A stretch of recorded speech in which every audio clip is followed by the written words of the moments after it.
네, 참여 방법 영상 보고 왔습니다. 저희 이 참여 방법을 통해서도 알 수 있었는데요. 한 가지 더 추가를 해서 말씀드리자면 노란통 메신저에서 플러스 친구를 검색하시고 부동산 토마토 TV를 검색해 주세요. 채팅하기를 통해서 질문 남겨주신다면 이 질문 채택 도와드리겠습니다. 첫 번째 상담은 어떤 상담 들어와 있는지 확인 도와드릴게요. 노우선님의 질문입니다.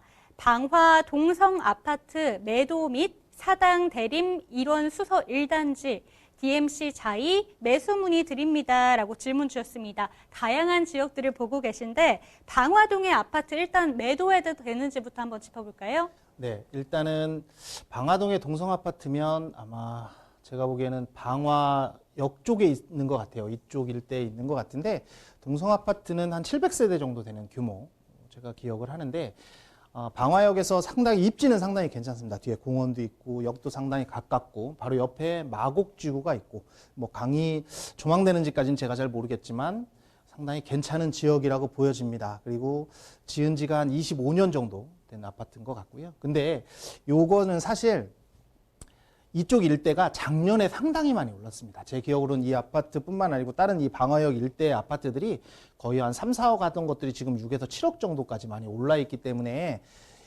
더 이상 상승적인 여력은 조금 부족하지 않나라는 싶은 생각이 들어서 기회가 된다면 요거는 좀 매도를 하시는 게 어떨까 싶은 생각이 좀 들어서 요거는 매도 의견을 좀 드리고 싶고요. 그리고는 또 다른 게 어떤 질문이었죠? 네, 지금 사당동과 일원동, 수색동 아파트를 매수할지 여부에 대해서도 질문 주셨네요. 그러면 뭐 사당동의 아파트도 상당히 괜찮습니다. 사당동의 아파트, 사당에 대규모 개발 계획들이 있기 때문에 사당하면 과천 바로 위쪽에 있는 이쪽이 이제 사당이라고 보시면 되는데 사당도 이 서초와 그리고 이제 지금 서리풀 터널도 통과가 되었기 때문에 상당히 개발 예정으로 상당히 좋아집니다. 방배역도 좋아지고 가깝고 하고 그리고 대금의 복합환승센터가 사당에도 들어가기 때문에 사당에 투자를 하시는 것도 괜찮은 방법인데 조금 역하고 좀 가까운 것들을 좀 투자를 하시는 게 조금은 좋을 것 같고요. 그리고 일원동은 아마 내곡지구 위에 일원 수서역세권 개발 계획이라는 것도 이런 것들이 있습니다. 그래서 일원동은 혹시 아파트명이 있었나요? 네, 일원동 아파트의 명은요. 사당 대림 1원 수서 1단지를 여쭤보셨습니다. 일원 수서 1단지 같은 경우는 거의 3,000세대급 되는 메모드급 세대입니다. 그리고 이것도 한 25년 정도 돼서 조만간에 재개발이 예전에 리모델링을 추진을 했었는데 지금은 이제 조만간 좀 지나면 재개발이 가능한 지역이고 수서 역세권 개발과 더불어서 상당히 많은 호재가 있는 지역이다라고 보시면 되는데 아직은 가격이 좀 덜 올랐습니다. 수서 쪽에는 가격이 덜 올랐기 때문에 이쪽도 상당히 좋은 투자처가 된다라고 보시면 되고 마지막으로는 DMC는 이제 가재울 뉴타운을 아마 개발을 한 건데 분양가보다 좀 2배 가까이 오른 지역 중에 하나입니다. 지금 시세가 한 9억에서 8억 정도를 가는 시세인 것 같은데 아마 내년 정도 되면 가재울 뉴타운이 한 15,000세대가 거의 다 완료가 되기 때문에 이 또한 상당히 좋은 투자처라고 보여집니다. 그래서 자금이 되신다면 이쪽에는 동성 아파트를 처분하고 모든 거를 투자하셔도 좋은데 우선순위를 정해드린다면 저는 개인적으로는 강남에 아파트를 제 1순위로 주고 싶고요. 그리고 사당동의 아파트를 2순위 그리고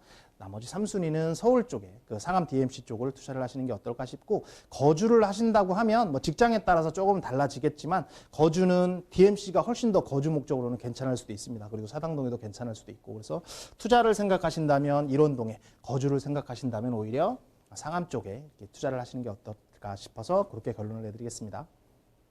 네, 매도 문의, 매수 문의 함께 질문을 주셨습니다. 일단 매도하시는 게 좋겠다라는 점을 얘기를 해주셨고요. 매수 지역에 대해서는 우선순위를 한번 따져본다면 일원동의 아파트를 추천해 주셨습니다. 하지만 거주 목적인지 직장 근처를 원하시는지에 따라서 달라질 수 있다는 점 반드시 기억해 주시고요. 투자에 앞서서 전문가님의 의견이라는 점 반드시 한번 고민을 해보시고 신중한 가치 판단 내려주셨으면 좋겠습니다. 다음 질문 한번 넘어가 보도록 할게요. 닉네임 딸바보님의 질문입니다. 청량리 8구역 3년 전에 매수를 했습니다. 작년에 조합 설립 인가가 났는데 앞으로의 향후 전망은 어떻게 될까요? 이런 질문이 올라왔거든요. 동대문구로 한번 떠나볼까요? 네, 동대문에서 요즘에 가장 핫한 지역이라고 볼 수 있는 곳이 바로 청량역입니다. 그래서 청량역에는 대규모 개발들이 상당히 많이 있습니다. 얼마 전에 했던 청량역 근처에 엘루떼 65라든지 한양수자인 59라든지 그래서 이 청량역 일대는 65층이면 사실 서울의 63빌딩보다 제일 높은 건물이고 전국적으로 따져도 거의 한 10대 10등, 11등 내로 내는 초고층 높이기 때문에 3, 4년 후에는 이곳이 천지가 개벽할 정도의 마천루가 된다라고 먼저 이해를 좀 해주시면 좋을 것 같고, 또 하나 호재는 이런 대규모 개발 계획뿐만 아니라 청량리역에는 지금 현재 5개 노선이 지나가고 있습니다. 분당선을 포함해서 1호선, 경의중앙선 등에서 5개 노선이 지나가는데, 좀 전에 운정신도시에도 들어온다고 말씀드렸던 GTX B노선 그리고 C노선 같은 경우 이 GTX가 2개나 지나가는 곳이 바로 청량리역입니다. 그리고 청량리역은 앞으로 강남을 능가할 수는 없겠지만 유사한 마용선과 유사한 정도가 되는 그런 지역으로 거듭날 가능성이 있는 곳이 바로 청량리역이다라고 이해를 하시면 좋을 것 같은데, 그중에 청량리역의 이런 마천루뿐만 아니고 핵심 지역은 대규모의 재개발에 대한, 뉴타운에 대한 예정지들이 있다는 겁니다. 그래서 구체적으로 보면 이 밑에 쪽으로는 전농 678, 전농 8, 90이라든지 답심리 뉴타운 이런 곳들이 있고, 위에 쪽으로는 이제 제기라든지 아니면 청량리 678 같은 그런 좋은 제들이 있고, 재건축으로 불리는 이제 청량리 바로 있는 미주 아파트가 또 재건축을 기다리고 있습니다. 그래서 청량리 8구역 같은 경우는 지금 계속 진행이 되고 있고 프리미엄도 상당히 많이 붙어 있는데, 지금 청량리 8구역 같은 경우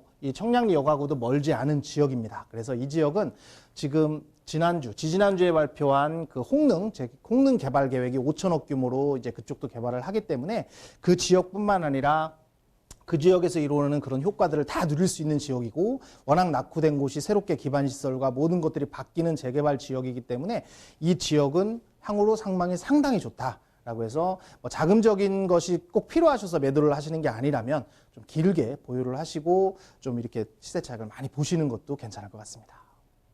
네, 과거에 청량리 하면 조금 낙후된 이미지가 좀 떠올랐던 지역이잖아요. 그런데 이게 천지개벽한다고 합니다. 그야말로 향후 전망이 정말 밝다, 이렇게 정리를 해주셨는데요. 매도하시는 부분에 있어서는 조금 더 길게 갖고 가시기를 추천해 주셨습니다. 이 상담 내용 잘 참고를 해보시고요. 투자에 앞서서 신중한 가치 판단 끝에 판단을 내려주셨으면 좋겠습니다. 다음 질문도 한번 넘어가 보도록 할게요. 조정혜님께서 질문 주셨습니다. 역삼동의 한화 진넥스빌 17평 남향 1인으로 거주하고 있습니다. 직장은 강남역이고요. 이것을 팔고 조금 더 큰 평수대로 이동을 고민하고 있습니다. 최대 자금 8억으로 생각하고 있고요. 맞은편에 역삼 디오빌 투룸 매매 시에 괜찮은 판단인지 확인 바랍니다. 라고 질문 올라와 있습니다. 보유자금 일단 8억 원을 갖고 계세요. 역삼동 어떻게 바라보실까요? 역삼동, 특히 강남구 쪽에 있는 역삼동뿐만 아니고 강남구 쪽에 있는 어떤 아파트든 이런 것들은 자금적 여력이 되신다면 무조건 사시는 게 좋다라고 말씀을 드리고 싶어요. 결론부터 말씀드리면 무조건 사는 게 좋다. 근데 단 한 가지 단점이 있다 그러면 8억이라는 금액은 사실 그렇게 큰 그 적은 금액은 아니기 때문에, 직장이 강남역이라고 하면 사실 2호선 라인에 조금 더 좋은 쾌적한 곳을 찾으시는 것도, 좀 평수가 좀 크더라도 그런 쪽을 찾으시는 것도 조금 더 좋을 것 같은데, 한 가지 단점은 지금 말씀하신 지역이 주상복합 아파트라는 부분. 이 주상복합 아파트는 이 기존 아파트보다 용적률이 아니라 그 사는 것이 이렇게 전용률이 좀 떨어지는 경향이 있고 약간 좀 시끄러운 경향이 있기 때문에 시세가 다른 것들이 1, 2억 오를 때는 사실 그거보다 반 정도밖에 안 오르는 효과가 좀 있습니다. 그리고 좀 수명이, 다른 것들은 재건축이나 이런 것들이 있기 때문에 수명이 좀 길지만 이 수명이 좀 짧은 경향이 있기 때문에 이 강남 쪽에 있는 어느 것을 투자하셔도 좋다라고 판단을 드리고 싶은데, 이 주상복합 아파트는 조금 더 한 번 더 신중하게 생각을 하셔서 조금은 이렇게 좀 생각을 좀 하시고 투자를 하시는 게 어떨까 싶습니다. 네, 주상복합 아파트 매수해도 괜찮은지 질문 주셨습니다. 프로님의 개인적인 판단으로는 조금 더 신중하게 결정을 내려주셨으면 좋겠다라고 정리를 해주셨으니까요. 이 상담 내용 잘 참고를 하셔서 투자에 고민하신 후에 결정을 내려주셨으면 좋겠습니다. 상담 내용은 전문가님의 개인적인 의견이라는 점도 반드시 기억해 주세요.